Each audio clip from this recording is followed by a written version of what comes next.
Asthana sir, मैं आपके पास आना चाहूंगी कि भले ही चीनी मीडिया अपने आप में वाहवाही बटोर ले, अपनी पीठ थपथपा ले तमाम चीजों को कर कर, लेकिन जमीनी रियलिटी, जमीनी हकीकत जिसे हम कहते हैं वो यही है कि अरुणाचल प्रदेश भारत का भी हिस्सा था, है और रहेगा। और भारत सरकार ने इसे समय समय पर बताया, और अब जो भारत सरकार ने किया है वो बिल्कुल क्लियर जवाब है कि आप देख लीजिए, यही है हमारा जवाब, और अरुणाचल प्रदेश की जो भी परिस्थितियां होगी वो हम देखेंगे, वो हम डिसाइड करेंगे। बिल्कुल, इसमें कोई शक नहीं है कि अरुणाचल प्रदेश भारत का हिस्सा था, है और रहेगा। ये चीन को भी मालूम है, और चीन ने जब ये नाम बदले थे, चीनी नाम दिए थे इन 27 जगहों को, तो उसको हम स्ट्रेटेजिक लैंग्वेज में, सामरिक लैंग्वेज में हम लोग बोलते हैं कार्टोग्राफिक ऑफेंसिव।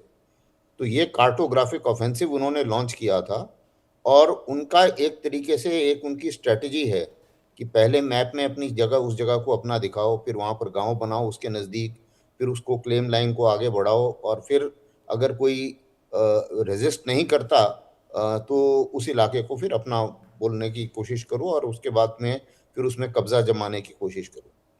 इस स्ट्रेटजी को तोड़ने के लिए ये बेस्ट तरीका है कि आप भी अपना मैप जो है वो पब्लिश करो। सर्वे ऑफ इंडिया ने अभी ये मैप पब्लिश किया, जो बहुत अच्छी बात है। और आपको याद होगा कि जब ये बातचीत चल रही थी उस समय में ही, उस समय भी हम लोगों ने यही कहा था कि ग्राउंड पर तो कोई सिचुएशन बदलती नहीं है, जो सिचुएशन है वही रहेगी, क्योंकि हमने फिजिकली ग्राउंड पर जो जो चीज़ें ऑक्युपाई की हुई हैं वो हम छोड़ने वाले नहीं हैं, चाहे कोई कुछ भी बोलता रहे। और ग्राउंड पर हमारी फौजें जो हैं वो उसी मुताबिक लगी हुई हैं। जो एरियाज़, जो कुछ एरियाज़ हैं जहाँ पर ट्रांसग्रेशन होता रहता है, क्योंकि लाइन ऑफ एक्चुअल कंट्रोल का परसेप्शन अलग है, तो उस जगह पर दोनों साइड की पेट्रोल्स जाती हैं और ट्रांसग्रेशन होते रहते हैं। तो ये भी नॉर्मल है। लेकिन ये जो मैप बार-बार जो मैप भी भारत ने पब्लिश किया, ये बहुत अच्छी बात है। अगर आपको याद हो, जब नेपाल भी इस किस्म का मैप पब्लिश कर रहा था, तो उस समय भी मैंने कई बार टीवी पर बोला था कि हमें भी अपना एक सर्वे ऑफ इंडिया का नया मैप निकाल देना चाहिए, रिवाइज्ड मैप ऑफ 2026 खत्म, और उसमें फिर से लोग तो ज़्यादा फिर उससे हल्ला करने का और बोलने का कोई उसमें कोई औचित्य नहीं रह जाता। दूसरी चीज़ है कनेक्टिविटी, जो आपने बिल्कुल सही कहा। डोकलाम की तरफ कनेक्टिविटी बहुत ज़रूरी है। एक तो आपने बिल्कुल सही अपनी कमेंट्री में बताया कि सामान जल्दी पहुंच सकता है, और जी। दूसरी चीज़ ये ट्राई जंक्शन जो है, ये बहुत इम्पोर्टेंट है, क्योंकि इस ट्राई जंक्शन में वो इस ट्राई जंक्शन को भारत की तरफ लाना चाहते हैं, ताकि कुछ और इलाका चीन की तरफ चला जाए, और ये भारत नहीं चाहता। तो इस हालत में जो ट्राई जंक्शन में, लेकिन ट्राई जंक्शन में हम लोग बैठे हुए हैं और हमारी वहाँ पर पोजीशन बड़ी स्ट्रांग है।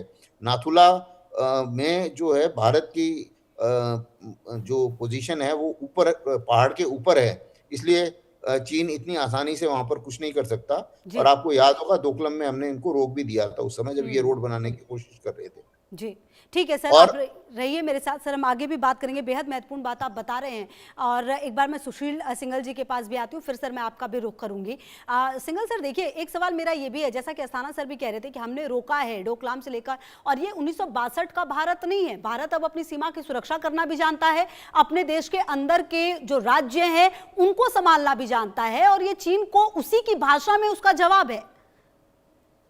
हाँ बिल्कुल Khushboo ji, I am sorry for the Anyway, तो उसमें बात आप जो बिल्कुल सही कह रहे थे, जो भारत ने जो मैसेजिंग की है, आपने जैसे ब्रिक्स पे पहले मुझसे सवाल पूछा था, आई थिंक कि ये जो ब्रिक्स के होने से पहले जो हमने संदेश दिया है वो बहुत साफ दिया है कि ब्रिक्स को, आई थिंक चाइना को भी संदेश दिया है, और जो और ब्रिक कंट्रीज हैं उनको भी हमने संदेश दिया है कि भारत अपने जो ब्रिक्स की रिलेशनशिप है देशों के साथ में, वहां पर अलग रिलेशनशिप है, इकोनॉमिक रिलेशन ग्रुपिंग है वो हमारी, लेकिन जहां स्ट्रैटेजिक या सिक्योरिटी इंटरेस्ट की बात है उसको आप जो है ब्रिक्स में नहीं ला सकते। तो एक बहुत बड़ा ये मैसेज इसमें दिया, हमने सेपरेट किया है बड़े टैक्टली कि इकोनॉमी जो ब्रिक्स रिलेशनशिप एक तरफ है, हमारी जो सिक्योरिटी इंटरेस्ट है, स्ट्रेटेजिक इंटरेस्ट है, वो सेपरेट है, उनको आप में मिक्स नहीं कर सकते हैं। तो चाइना को एक थोड़ी जो है बड़ी अच्छी ये मैसेजिंग है। दूसरा, जब हमने ये नाम दिए हैं 27 नामों जगहों के नाम दिए हैं, उसमें 3 जगह हैं जो कि चाइना के इलीगल ऑक्यूपेशन में है। तो इसमें हमने क्या संदेश दिया है चीन को कि भाई ये हमारे देश एरिया है और ये आपके पास आपने इलीगली ऑक्यूपाई किया है। तो जो अभी तक चीन जो नैरेटिव बनाता था, चाहे अपने नाम कर दिए, फिर उसके बाद उन्होंने अपना कहानी शुरू कर दी है, उसको हमने पूरी तरह से इस बार चैलेंज कर दिया है। उसकी जो चीन की स्ट्रेटेजी होती थी उसको बिल्कुल एक तरीके से नकार दिया गया। जी उसी तरह से जो हमने 2 जगह के बारे में और बात की, जो डोकलाम एरिया में जो रेलवे कनेक्टिविटी, वो एक्चुअली हमारे लिए सिलीगुड़ी कॉरिडोर के लिए भी बहुत बड़ी इंपॉर्टेंट जगह है, इंपॉर्टेंस है उसकी। जो वैसे तो 17 किलोमीटर का एरिया है, ज्यादा बड़ा एरिया नहीं है, लेकिन स्ट्रेटेजिकली हमारे लिए बहुत इंपॉर्टेंट। तो वो सिलीगुड़ी कॉरिडोर की भी सुरक्षा करेगा और हमारे जो मिलिट्री लॉजिस्टिक्स है उसका मूवमेंट बहुत तेजी से हो जाएगा ट्राई जंक्शन। तीसरा, आपने जब जापान के बारे में, जापान और भारत के जो संबंध है वो बहुत तेज गति से प्रगाढ़ हो रहे हैं। और ये जो मिलिट्री एक्सरसाइज होने की बात हो रही है, जिसमें F2 पहली बार जापान से भारत में जाके इंटर ऑपरेटिवली के बारे में बात करेंगे, वो उसकी प्रैक्टिस करेंगे, उसके युद्धाभ्यास करेंगे, वो एक बहुत बड़ा मैसेज है इंडो पैसिफिक की चीन को कि भारत ना केवल अपनी सुरक्षा करेगा बल्कि इंडो पैसिफिक में भी कोलिशन के साथ में मिलकर के हम काम करेंगे। ये एक मैसेजिंग है। तभी वो चीन की जो ग्लोबल टाइम्स ने जो ये वार्निंग एक तरीके से इशू, उसी के कंटिन्यूएशन में है। तो ये जो स्ट्रेटेजी है हमारी भारत की, ये नई, बिल्कुल आप सही कह रही हैं, ये नई अपने नया भारत है और ये स्ट्रेटेजी बिल्कुल उसको बड़े ही डिप्लोमेटिक वे में हमने उनको काउंटर किया है चीन को, उनको बताया है कि हमारी पोजीशन क्या है और आप जो बोलते हैं उसकी जो वैल्यू क्या है। तो नैरेटिव आप जो चलता है, कहीं बात भी हो रही थी, तो नैरेटिव में भारत ने आप इसमें एक बहुत बड़ी पहल की है। Let's see how China react करता है अब इसके ऊपर, क्योंकि वो रिएक्शन तो उनकी तरफ से जरूर इसके बारे में आएगा, उससे पता लगेगा कि उनको कितनी चोट पहुंच रही है। ठीक है सर। अच्छा अस्थाना सर, एक बात ये भी है, हमने बात की रेल कनेक्टिविटी की, हमने बात की अरुणाचल प्रदेश की, जो कि नाम जिस तरीके से हम बदल रहे हैं या जिसको हम आइडेंटिफाई कर रहे हैं, बात यहाँ पर जापान और उसके F2 की भी होनी होगी। जापान उगते हुए सूरज का देश कहा जाता है, कभी हिंसा नहीं की ऐसा देश कहा जाता है, लेकिन अब वो भी समझ रहा है कि नहीं, हमें धीरे धीरे जिस हिसाब से दुनिया चल रही है और जिस हिसाब से उसके आसपास की चीजें हो रही है उसको तैयार रहना होगा। और ऐसे में भारत और जापान दोनों एक दूसरे के बहुत करीब आए हैं। ये जो सर F2 का आना है यहाँ पर, ये कितना इंपॉर्टेंट हो जाता है? देखिए, ये बहुत इंपॉर्टेंट आजकल हो गया है, क्योंकि जब से ये देखा गया कि अमेरिका अपने एलाइज को नहीं बचा पाएगा और अमेरिका का जो सिक्योरिटी अम्ब्रेला है वो इतना कारगर नहीं है। आपने जैसे ईरान में देखा होगा, जो गल्फ कंट्रीज़ हैं उनको सबको रियलाइज़ हुआ, उन्होंने भी एक अपना छोटा एक ग्रुप बनाया और अभी एक पैक्ट साइन किया है।